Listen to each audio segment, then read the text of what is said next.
Alright, so I don't know. I'm just scraping up a video for y'all. Today we're doing plaster ceiling. See, this one's falling off. We do this a lot in New Orleans. It's expansion, retraction after so many decades starts releasing the plaster bedding or something. I don't know, but it happens a lot. I do it a lot. Anyway, we're just gonna kind of cut out what's falling. I went around pushing around the rest of the ceiling, and it seems to be holding up pretty well everywhere else. So we're just only gonna cut out the section that needs it, which I believe is here. See where it starts going flat again here. And there. So we're making a mark here. Now I got my 32 inches, boom, boom, off of this. I believe that is where that line should be. But now I'm going to get my T-square, and that's how I'm going to get my square marks off of this line, because I know this off that wall is square. This off of that wall is square.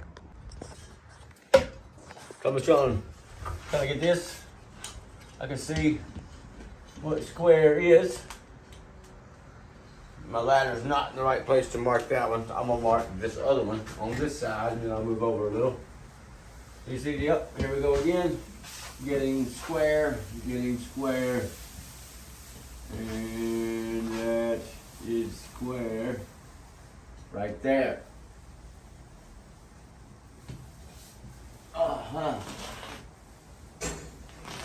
And that's how we're gonna get our square mark.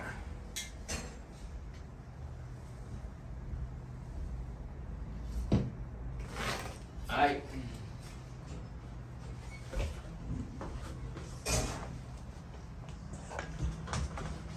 Then slide it on down. Continue this mark to, I guess, right under this fan. It looks like I'm gonna have to remove the fan. That's not good because it wasn't in my proposal. But anyway, there we go.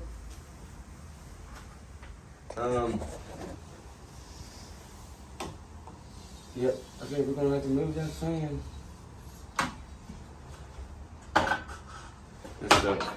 So I couldn't find the diamond bit for the multi-tool, which would be ideal because you could just cut it and the dust just falls.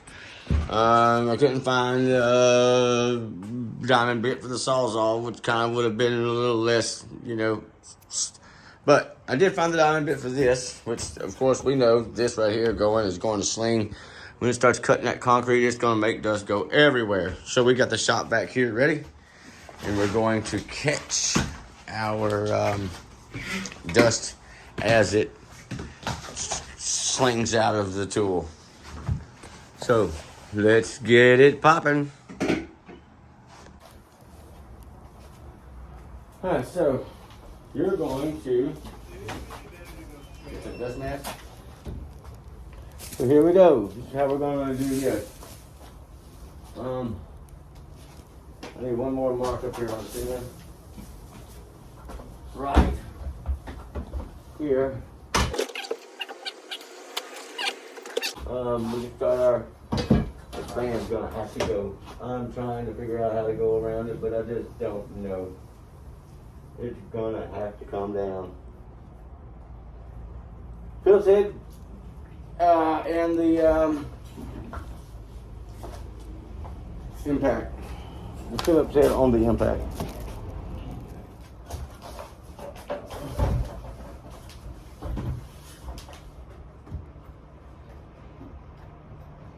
So to take this ceiling fan down,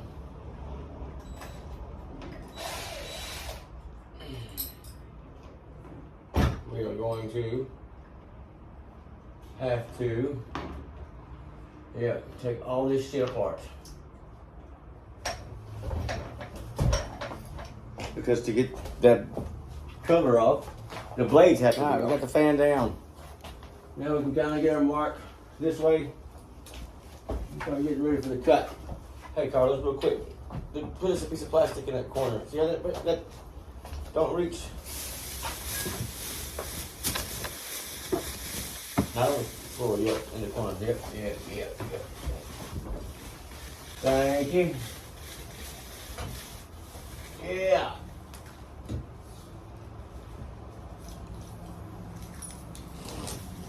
Right.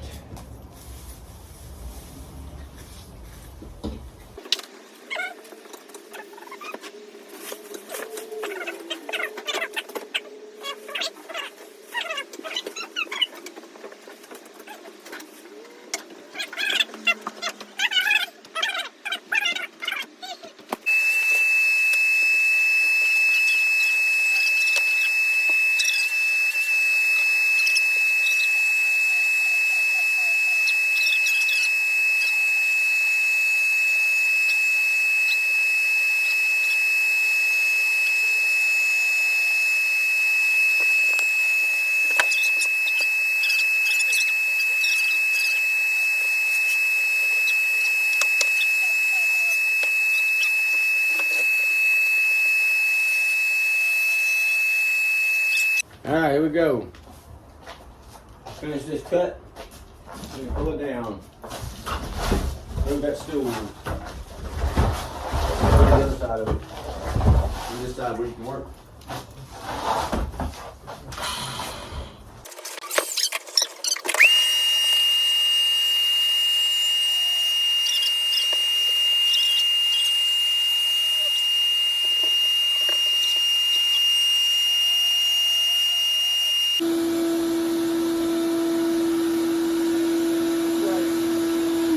Now we can snatch that down and get all the mess up.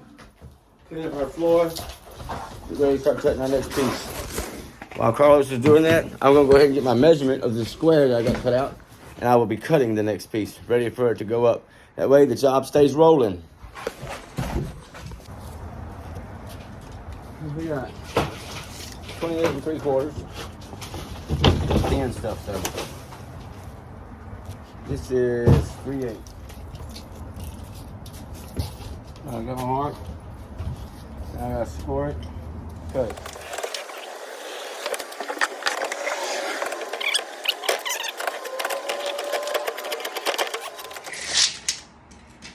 Nine and a half, 22 and a half.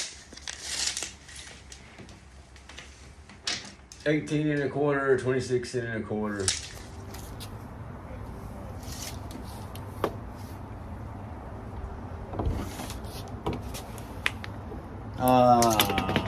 That's coming from this side, 9 and a half, 21.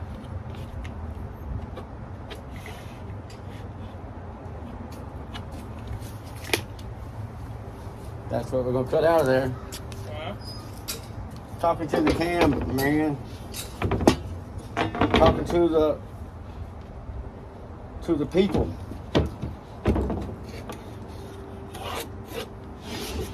All right. Line that up. Okay. Go off the factory edge on this side.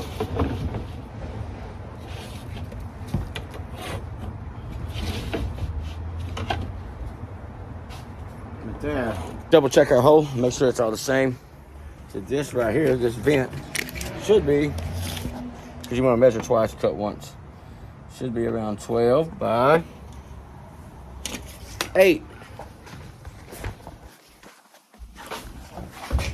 So let's see, we got, 8 by 12. That's right. So hopefully this piece right here will slide right up in there. All right, so here we go. We're gonna do the fit, see if it works.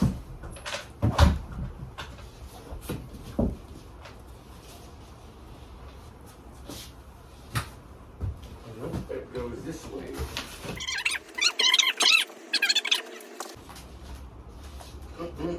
That sucks. I cut it backwards. I cut it backwards. That's what happened.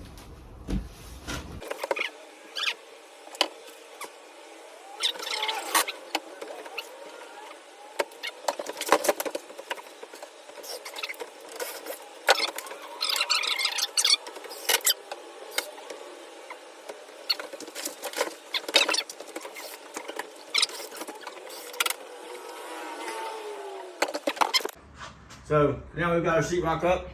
So you see this old popcorn? Whenever you try to float over popcorn, this knife, bump, bump, bump, bump, leaves ridges all up in the mud. The best thing you can do is at least 6 inches, 4 inches to 6 inches. Scrape it down. Scrape the popcorn off so you can get a good nice float. You're gonna have to, if you're gonna put popcorn back up, you're gonna have to blend this spot anyway, you know? So you might as well scrape it down to where you can get a good float job going. Yeah.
All right, so let's take all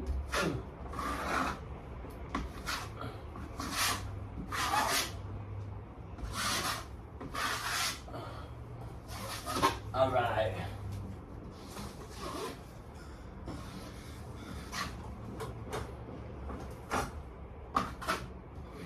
That's a wrap. We'll come back, float it out tomorrow, and then come back and sand it. All right, last phase that we're gonna do. So they said they could spray the popcorn. They wanted to paint. They wanted us to hang and tape it. So,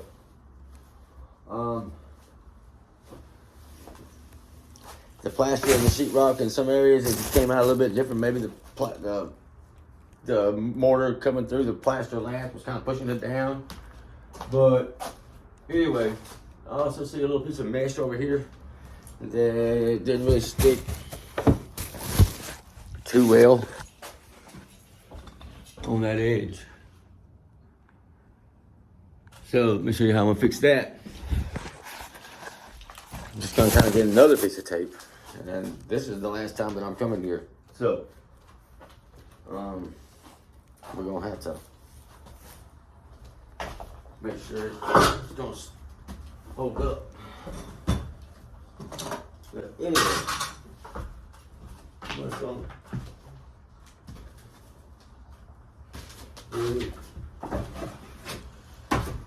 Piece of tape, piece of mesh tape over that crack.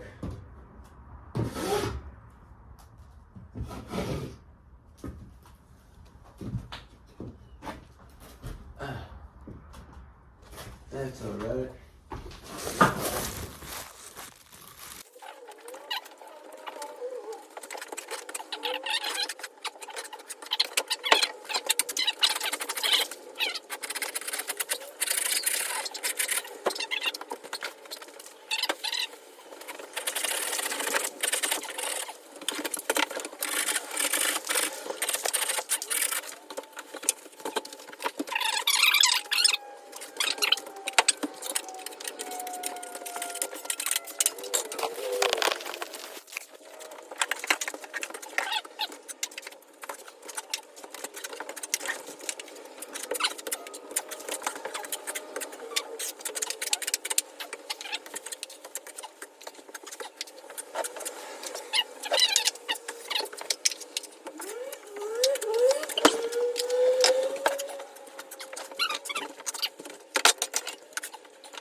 we can kill that footage. So y'all see what's up? I'm just gonna go around filling this in, and then I'm gonna pull the big blade out and pull it out as far as I can to make it look flat. So, and then I'm kind of gonna skim this brown rock out to where, you know, you can't tell that I made that mistake with the paper.